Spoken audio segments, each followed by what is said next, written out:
آپ جرمن شہریت جلدی حاصل کرنا چاہتے ہیں؟ یہ اب مزید مشکل ہو گیا ہے۔ جرمن قانون سازوں نے ہنرمند غیر ملکیوں کے لیے متعارف کردہ تیز ترین شہریت حاصل کرنے کے نظام کو ختم کر دیا ہے، جس کے تحت صرف 3 سال کی رہائش کے بعد شہریت دی جا سکتی تھی۔ یہ قانون گزشتہ حکومت نے 1 سال قبل متعارف کروایا تھا تاکہ شہریت کے قوانین میں اصلاحات کی جا سکیں۔ تاہم موجودہ چانسلر فریڈرش میرٹس کی قیادت میں قدامت پسند جماعت نے اس قانون کی سخت مخالفت کی ہے، جسے ٹربو نیچرلائزیشن کہا جاتا تھا۔ اب جرمنی میں 5 سال کے قیام کی شرط سب پر لاگو ہوگی، چاہے کوئی کتنا ہی ہنرمند کیوں نہ ہو۔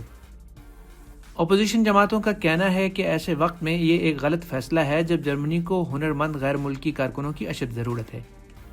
اگرچہ 2024 میں ریکارڈ 3 لاکھ افراد کو جرمن شہریت دی گئی، لیکن ان میں سے صرف چند سو افراد نے تیز رفتار نظام کے تحت شہریت حاصل کی۔